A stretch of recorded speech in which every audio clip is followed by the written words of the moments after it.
오늘 우리에게 주시는 하나님 말씀 구약 성경 출애굽기 20장 7절 한 절 말씀입니다. 출애굽기 20장 7절 한 절 말씀, 주신 하나님 말씀 제가 봉독해 올리겠습니다. 너는 내 하나님 여호와의 이름을 망령되게 부르지 말라. 여호와는 그의 이름을 망령되게 부르는 자를 죄 없다 하지 아니하리라. 아멘. 세상을 살다 보면 소위 급변하는 사람들을 만나곤 합니다. 소위 진보적으로 활동해 오셨던 분이 어느 날 갑자기 보수주의자로 탈바꿈하는 경우가 있습니다. 그 대표적인 예가 경신전을 설립하셨던 서경석 목사님과 둘의 마을을 창립하셨던 김진홍 목사님이 아닐까 생각해 봅니다. 두 분 모두 다 젊은 시절에는 상당히 레디컬한 활동을 하면서 사셨습니다. 그러나 지금 두 분은 한국에서도 가장 보수적인 인사로 손꼽히고 있습니다. 지난주 있었던 한국 총선을 봐도 정치인들의 변심은 비일비재합니다. 보수가 진보로, 진보가 보수로, 정말 국회의원 당선을 위해서 하루아침에 정치적 노선을 바꾸는 이들이 참 많았습니다. 이런 모습을 지켜보면 참 참담합니다. 그리고 당황스럽기까지 합니다. 신앙에 있어서도 급변하는 사람들이 있습니다. 교회에 잘 다니는 사람이 어느 날 갑자기 예배 출석이 뜸해지는 그런 문제를 이야기하는 것이 아닙니다. 그런 것은 급변이 아니라 나태해진 겁니다.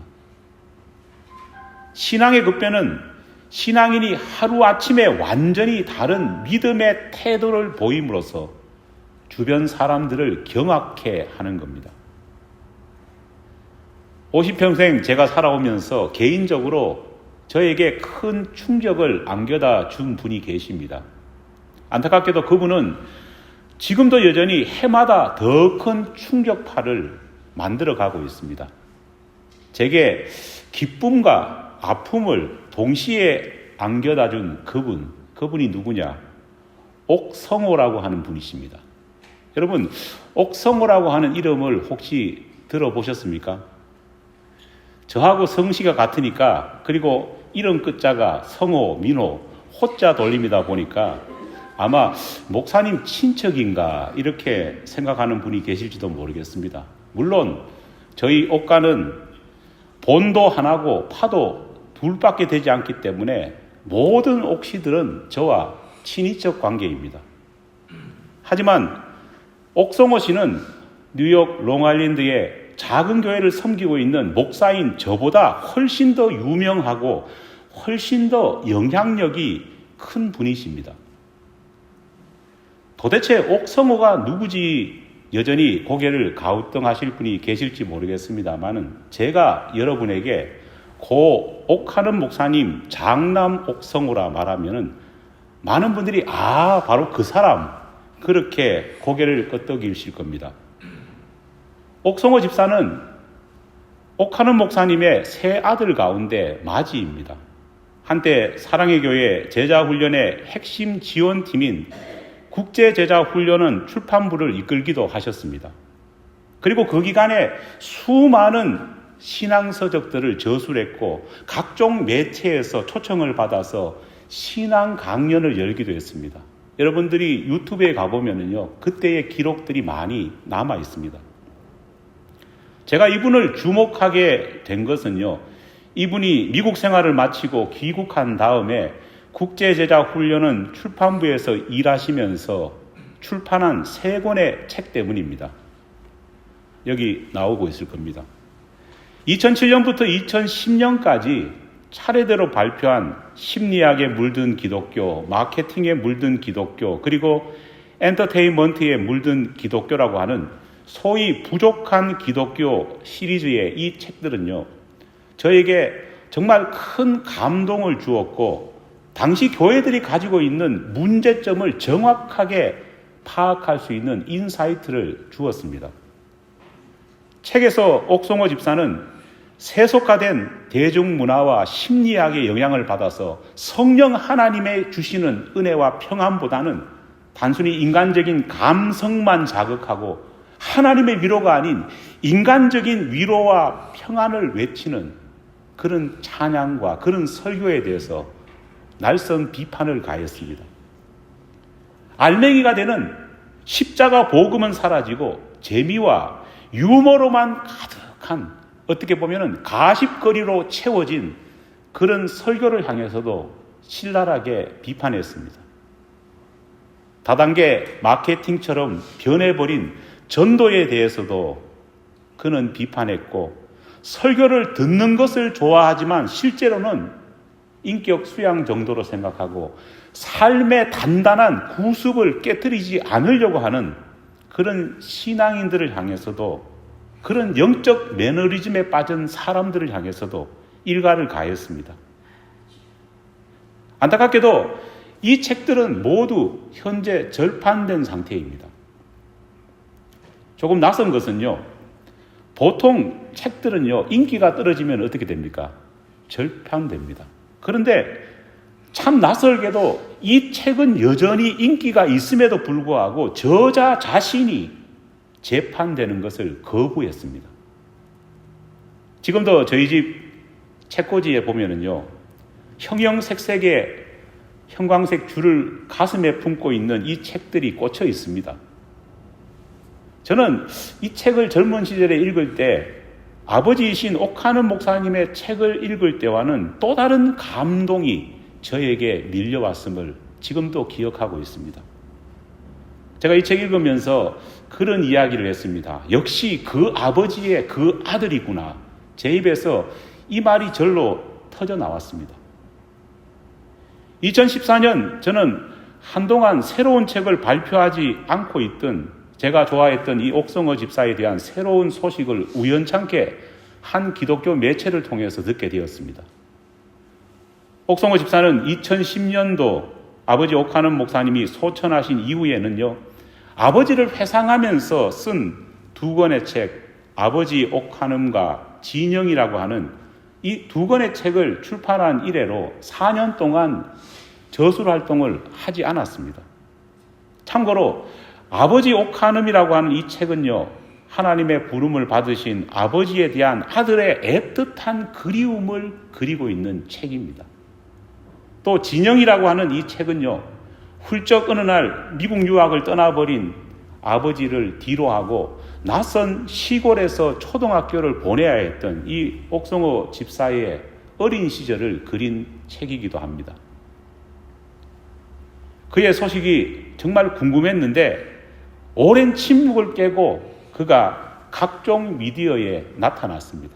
그런데 나타난 그가 전하는 소식은, 전하는 말은 한마디로 충격적이었습니다. 기자회견을 열면서 그는 더 이상 내 아버지의 이름을 욕되게 하지 말라라고 하는 그답지 않은 거친 표현을 사용했습니다. 당시 사랑의 교회는 옥하는 목사님의 뒤를 이은 후임자 오정현 목사님이 여러 가지 구설수와 문제를 일으켜서 큰 혼란에 빠져 있었습니다. 그 중에서 가장 뜨겁게 논란이 되었던 것은요, 줄곧 사람이 곧 교회라는 믿음 아래 다수의 한국의 수많은 대형 교회들이 걷고 있던 화려한 예배당을 짓는데 집착하지 않고 오히려 사람을 세우고 참된 제자를 양성하는 데 힘을 써왔던 그 사랑의 교회가, 다른 길을 걸었던 그 사랑의 교회가 갑자기 서초구의 노란자 땅에 세계 최대 예배당을 건축을 시작했다는 이 문제 때문에 많은 사람들이 충격을 받았습니다. 건축 과정 속에서 수많은 불법과 탈법이 있었음이 드러났습니다. 교회는 존경받던 교회에서 치탄받는 대상이 되어버렸습니다. 그러자 사랑의 교회 측은 교회 신축에 대해서 이야기하면서 돌아가신 설립자 옥하는 목사님의 뜻이기도 하다고 그렇게 입장을 내었습니다. 이 말을 들은 옥하는 목사님의 장남인 옥성호 집사는요, 크게 분노했습니다. 그는 더 이상 아버지 이름을 욕되게 하지 말라는 날선 경고와 함께 교회 측에 어떤 경고를 했느냐. 예배당 건축을 강행하려는 후임 목사 때문에 그 마음을 돌리기 위해서 고심하면서 고통의 시간을 보냈던 아버지에 대한 이야기를 하면서 실제로 이 아버지가 후임 목사에게 보냈던 수많은 이메일까지 당시 공개를 했습니다. 다시 긴 시간이 흘렀습니다. 2022년 5월로 기억합니다. 드디어 기다렸던 옥성호 집사의 새로운 책이 출판되었다는 소식이 들렸습니다. 저는 개인적으로 큰 기대를 가졌습니다. 다음 페이지 넘겨주실까요? 30대 중반이었던 저에게 큰 도전과 감동을 주었던 책에 정말 버금가는 책이 나왔을 거라 생각했습니다. 왜냐하면 그도 이제 나이가 어느 정도 들었고 연륜이 쌓였으니까 출판하는 글 속에 녹아있는 그 깊이와 연륜이 얼마나 더해졌겠습니까? 분명 그런 깊이와 그런 풍부한 내용이 담겼으리라 기대했습니다. 하지만 책을 구입해 읽은 저는요, 엄청난 충격에 쌓였습니다. 아니, 내용이 너무 좋아서 충격받은 것이 아니라 오히려 정반대였습니다.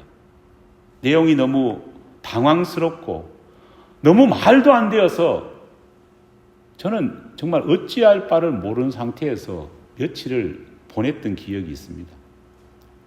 10년 전 아버지와 아버지가 남긴 믿음의 자취를 무너뜨리는 사람들을 향해서 아버지의 자취와 아버지의 믿음의 흔적을 보호하겠다고 내 아버지 이름을 욕되게 하지 말라고 외쳤던 그가 2022년 내어놓은 책을 보면은요, 아버지 옥하는 목사님께서 평생 동안 목숨을 바치면서까지 전하셨던 그 복음을 무시하고, 아니 정반대로 정면으로 반박하는 그런 책을 출판한 겁니다.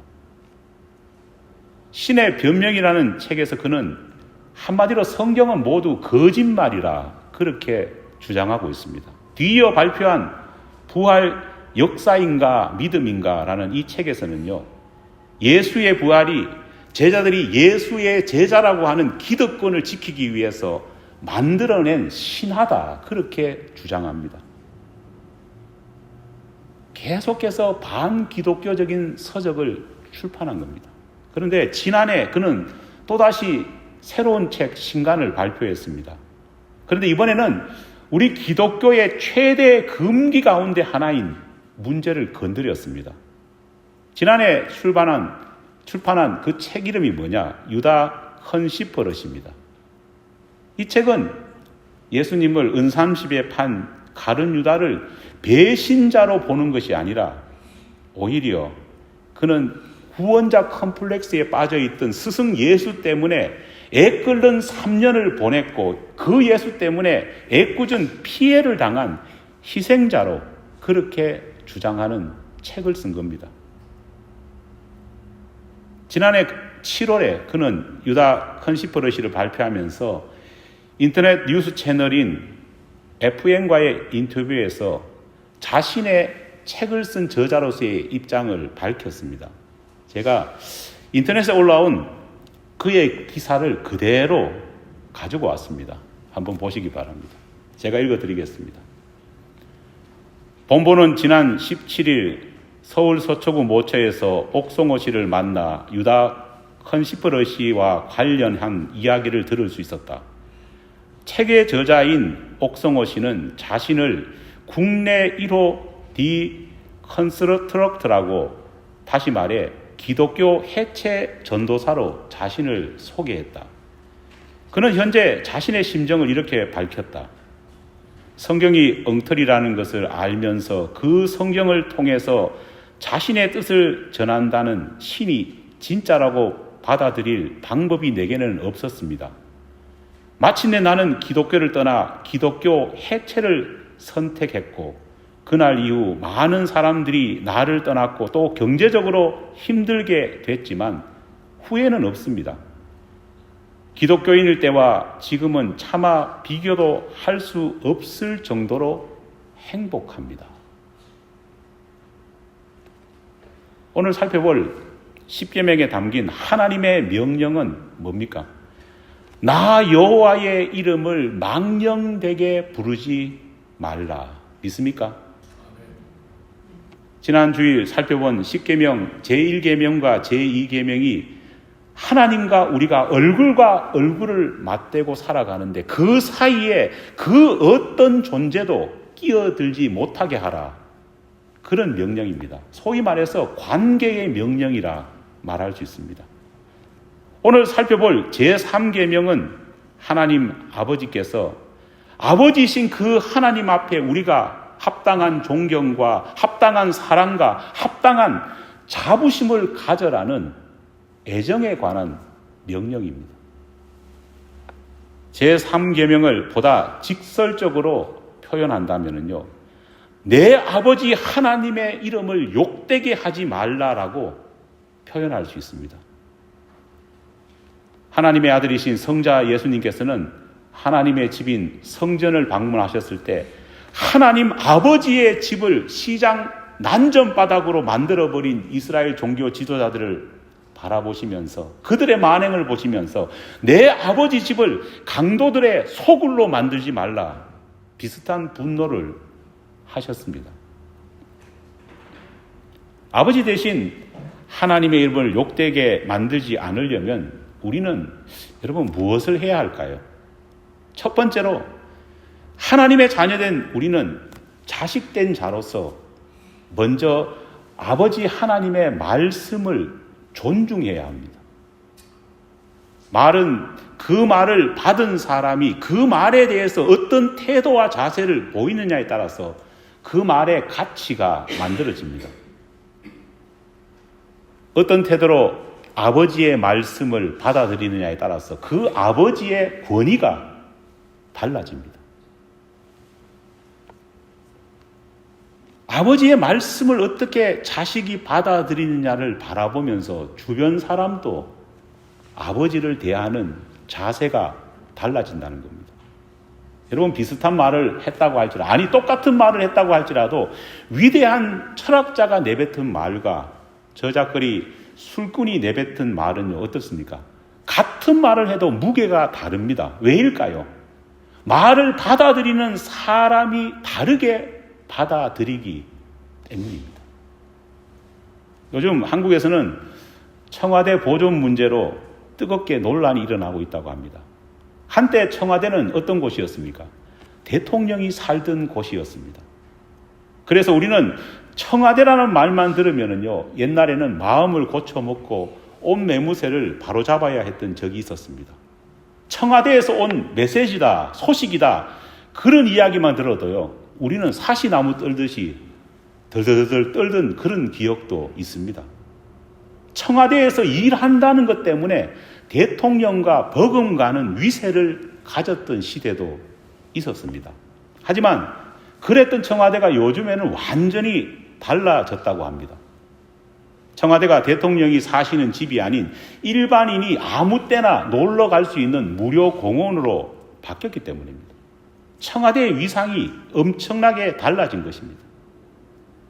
대통령이 사시는 곳이 아닌 사람도 살지 않는 놀이공원 같은 그런 집이 되어버리니까요. 일부 몰지각한 관광객들은요, 청와대 영빈관 벽에다가 자기 이름 낙서를 막 쓴다고 합니다. 그리고 러브자 붙여가지고 내가 누구하고 사랑한다, 그런 것들을 영빈관 벽에 새겨서 관리하는 사람들이 너무 힘들다고 합니다. 심지어 청와대 잔디밭에는요, 외설적인 사진을 찍는 에로 영화 제작자들도 있었다고 합니다.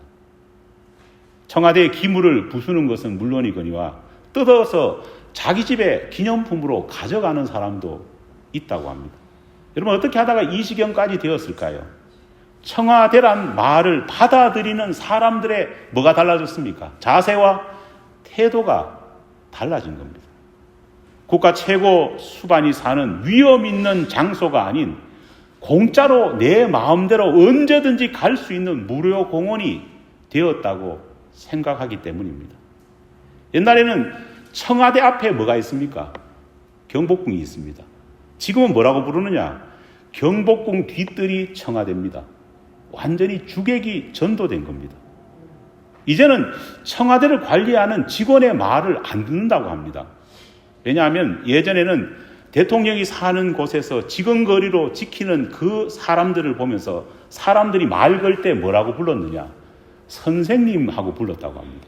선생님, 이거 제가 물어보고 싶은데요. 그런데 지금은 여러분 뭐라고 부를까요? 아저씨라고 부른답니다. 안타깝게도 우리 주변에는 하나님의 이름을 망령되이 일컫는 표현들이 너무너무 많습니다. 아니, 많아지고 있습니다. 너무 많은 사람들이 하나님을 부르는 호칭인 갓이라고 하는 말을 어떻습니까? 요즘에는 아무 때나 다 붙입니다. 이젠 갓이란 말은 조금 특별하다고 생각되는 누구에게, 어떤 물건에게, 어떤 동물에게까지 붙이는 그런 접두사가 되어버렸습니다. 갓세돌, 갓해자, 갓흥민, 갓설현이라는 말이 유행하고 있습니다. 자기가 좋아하는 연예인이나 스포츠맨 이름 앞에 갓이라고 하는 접두사를 붙여서 애정을 표현하는 것입니다. 유통업계도 발빠르게 갓 마케팅을 펼치고 있습니다. 여러분, 최근에 삼양식품에서 출시되고 있는 라면 시리즈가 있습니다. 뭔 줄 아십니까? 갓 라면 시리즈입니다. 경쟁사와 차별을 하기 위해서 우리 라면은 엄청나게 프리미엄의 라면이다. 그것을 강조하기 위해서요. 라면 이름 앞에 갓자를 붙이는 겁니다. 갓 비빔면 들어보셨어요? 갓 짜장. 이거 많이 드셨을 건데 갓 짬뽕. 수많은 갓자가 붙은 라면이 나오고 있습니다. 참고로 저는 갓 짬뽕, 갓 짜장을 절대 먹지 않습니다. 여러분, 심지어 편의점 도시락에도요, 갓자가 붙은 제품들이 연이어 출시되고 있다고 합니다. 갓해자 도시락, 갓종원 도시락. 건강보조식품도 예외가 아닙니다. 제가 며칠 전에 보니까요, 슈퍼바이오틱스 갓장. 여러분, 이게 무슨 말인 줄 아십니까?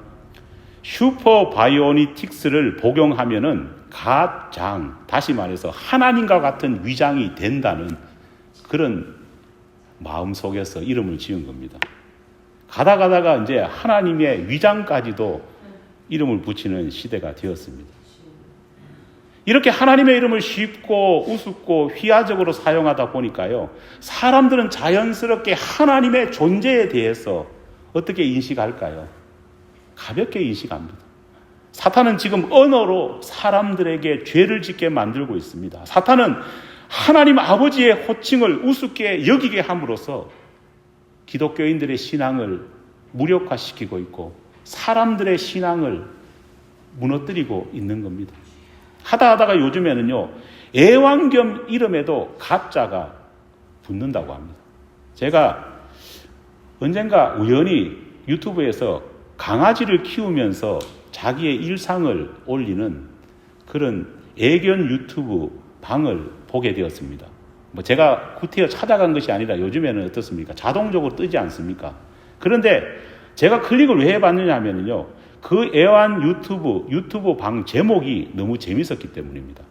유튜브 방 이름이 뭐냐? 할렐루야입니다. 처음에는 제가 기독교 사이트인 줄 알고 들어가 봤습니다. 그런데 그분이 기르는 개 이름이 뭐냐? 할렐루야입니다.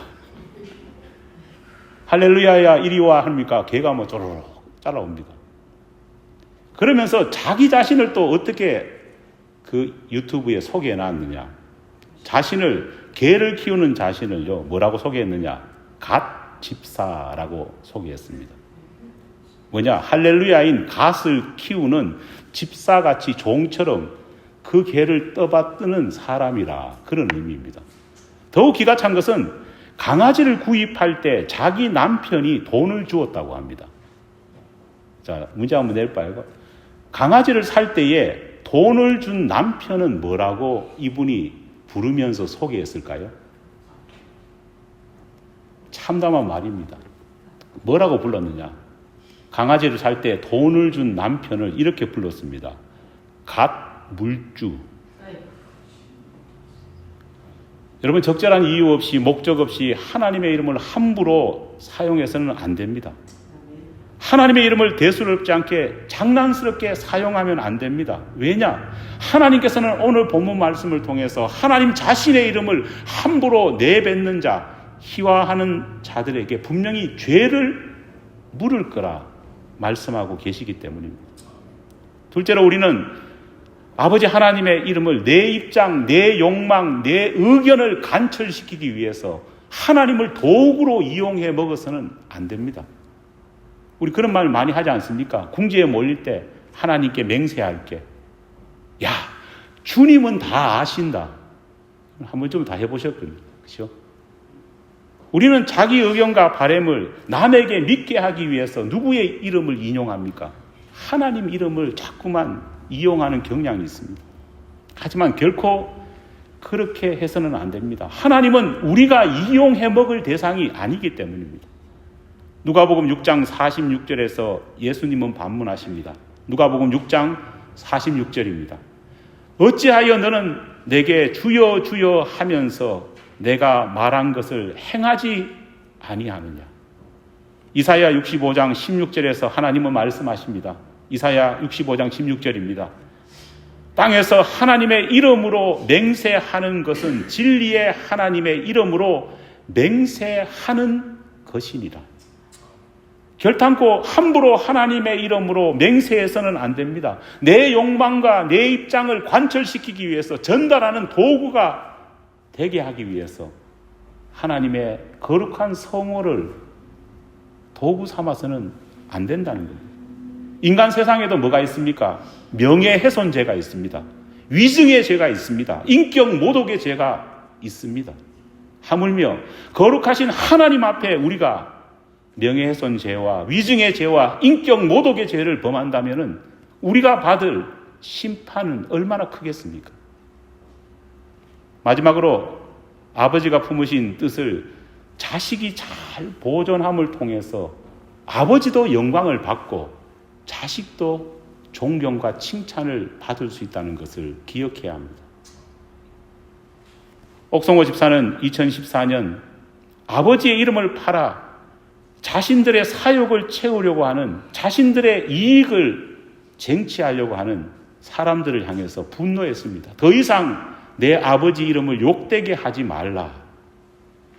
그런데 그랬던 그가 지금은 스스로를 기독교 디컨스트럭션 전도사로 말하면서 기독교 해체를 시키고 기독교를 파괴하는 전도사로 스스로를 부르면서요, 자신의 육신의 아버지는 물론 거룩하신 하나님 아버지께도 누를 끼치는 행동을 하고 있습니다. 여러분, 언젠가 육신의 아버지를 만날 생각을 한다면 이런 일을 할 수 있을까요? 할 수 없을 겁니다. 언젠가 죽은 다음 하나님을 뵐 생각을 한다면요, 감히 이런 일을 할 수 없으리라 생각합니다.